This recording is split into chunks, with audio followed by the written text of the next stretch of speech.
नमस्कार। आकाशवाणी कटक आंचलिक संवाद पढ़ुछंती सत्यव्रत बेहुरा। चलित रबि ऋतु पर राज्य सरकार चाषी मानू धान क्रय करेंगे।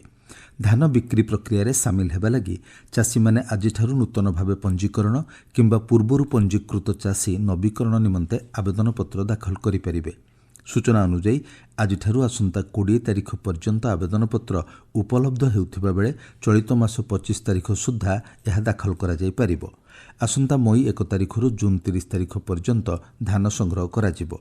आवेदन पत्र दाखल संपर्क में सहायता पाई 1967 देयमुक्त नंबर रे जोगाजोग करा जाय परिबो बोली खाद्य जोगाण और खाउटी कल्याण विभाग पक्षरु सूचना दिया जायछि। भारतीय क्रीड़ा प्राधिकरण एवं राज्य सरकार क्रीड़ा और युव सेवा विभागर मिलित आनुकूल्य रे आसंता 15 तारिख रु 17 तारिख पर्यंत फिट इंडिया कार्निभाल 2026 आयोजन हेबो।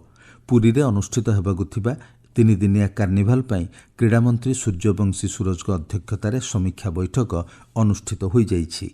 कार्यक्रम रे जोग प्राणायाम वाकाथन सह दौड़कूद फुटबल आदि खेल आयोजन हेबो। महिला और शिशु मानक पई स्वतंत्र व्यवस्था कराजिबो। बैठक में मंत्री श्री सूरज राज्य रे क्रीड़ा भित्तिभूमि को सुदृढ़ करने संबंध में भारतीय खेल प्राधिकरण अधिकारी मानक सह आलोचना करथिले। ओएएस एवं ओआरएस अधिकारी विरोध में श्रृंखलागत कार्यानुष्ठान निमंते बाकी थिबा तदंत रिपोर्ट गुड़िक चलित मास 31 तारिख सुधा दाखल करने लगी राजस्व विपर्यय परिचालना विभाग निर्देश देइछि। विभागर अतिरिक्त मुख्य शासन सचिव डॉक्टर अरविंद पाढ़ी समस्त अतिरिक्त जिला मजिस्ट्रेट पुरी संबलपुर सुवर्णपुर और कंधमाल जिला परिषद मुख्य उन्नयन तथा कार्यनिर्वाही अधिकारी एवं कटक संबलपुर आरडीसी सचिव को पत्र लिखिछन्ति। पूर्वर कौनसी अभियोगर तदंतकारी अधिकारी नियुक्ति हेबार 90 दिन मध्य रिपोर्ट दाखल करने को व्यवस्था रही। दक्षिण ओडिशार अधिष्ठात्री देवी माँ तारातारिणी पीठरे आज चैत्र पर्व आरंभ होइछि। चैत्र पर्वर प्रथम मंगलबार रे माँ भक्त मानंकु महाकाली बेशरे दर्शन देउछन्ति। सूचना अनुसार राति 2टारे दुआर फिटा नीति संपन्न हेबा परे मैलम लागि अवकाश मंगल आळती और श्रृंगार नीति करा जायथिला। चैत्र पर्व निमंते हजार हजार संख्यार श्रद्धालु और मानसिकधारी समागम होइछि। ए संपर्क में तारातारिणी पीठर मुख्य पूजक बाबूजी रणा कहिसंति, भगवती माँ तारातारिणी महाकाली रूप समस्त भक्त मान दर्शन देउचंती। प्रथमे माँ द्वारा पीड़ा अनुष्ठित होइतिला, तापरे मंगल आळती मैलम लागि अवकाश बेश होला परे भगवती को पंचसूक्त अभिषेक करा जायतिला। तत्पश्चात महाकाली रूप आविर्भाव होई समस्त भक्तों को दर्शन देवा सहित भक्त मान कृपा लाभ करुचंती। अंतर्जातीय महिला दिवस पालन अवसर में मुख्य शासन सचिव अनु गर्ग बालेश्वर गस्तर आसी प्रतिरक्षा प्रदर्शन और विकास संस्था डीआरडीओ द्वारा आयोजित कार्यक्रम में जोगदे एक कर्मशाला को उद्घाटन करथिले। सुश्री शीर्षक कर्मशाला चलित वर्षर विषयवस्तु उपर आलोचना होइतिला। कर्मशाला डीआरडीओ विभिन्न परीक्षागार निर्देशक और देशर विभिन्न स्थान आसीथिबा महिला वैज्ञानिक और गवेषक माने अंशग्रहण करथिले। श्रीमती गर्ग पर बालेश्वर जिलापाल कार्यालय में विभिन्न गुरुत्वपूर्ण प्रकल्प कार्यर अग्रगति समीक्षा करथिले।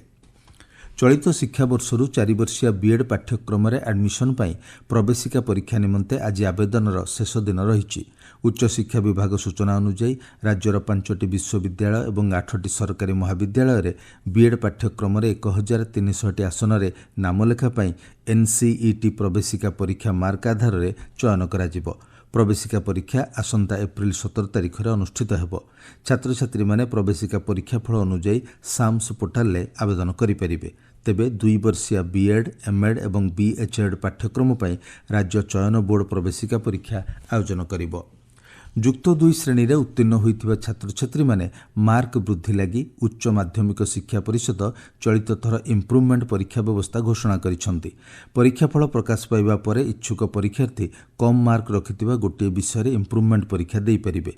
पूर्वरु केवल फेल होइतिबा छात्र छात्री माने इन्स्टांट परीक्षा पई सुजोग पाउथिबा बेले चलित थर स्नातक और स्नातकोत्तर छात्र छात्री भली जुक्त 2 परीक्षार्थी पई मार्क वृद्धि नहीं परीक्षा कराजिबो। परिषदर सूचना अनुसार 75% मार्क रहुनथिबारु बहु परीक्षार्थी सर्वभारतीय प्रवेशिका परीक्षा रे अंशग्रहण करिपारुनथिबारु एही व्यवस्था ग्रहण करा जायछि। भद्रक जिलापाल कार्यालय में जिला प्रकल्प परिचालना यूनिट्र द्वितीय समीक्षा बैठक अनुष्ठित होईछि। बैठक में जिले में शिक्षा व्यवस्थार सुदृढ़ीकरण उपरे आलोचना होइथिला। ଖୋର୍ଦ୍ଧା ଜିଲ୍ଲା ସରକାରୀ କର୍ମଚାରୀ ସାଂସ୍କୃତିକ ପରିଷଦ ବୈଠକ ଅନୁଷ୍ଠିତ ହୋଇଯାଇଛି। ଚଳିତ ବର୍ଷ ବିଶ୍ୱ ନାଟ୍ୟ ଦିବସ ଉପଲକ୍ଷେ ଆସନ୍ତା 25 ତାରିଖ ଦିନ ନାଟକ ବଂଶ ବୈଭବ ମଞ୍ଚସ୍ଥ ପାଇଁ ନିଷ୍ପତ୍ତି ହୋଇଛି। ବର୍ତ୍ତମାନ ପାଇଁ ଆଞ୍ଚଳିକ ସମ୍ବାଦ ଏତିକି। ପରବର୍ତ୍ତୀ ଆଞ୍ଚଳିକ ସମ୍ବାଦ ପ୍ରସାରଣ ଅପରାହ୍ନ 2ଟା 32 ମିନିଟ୍ରେ।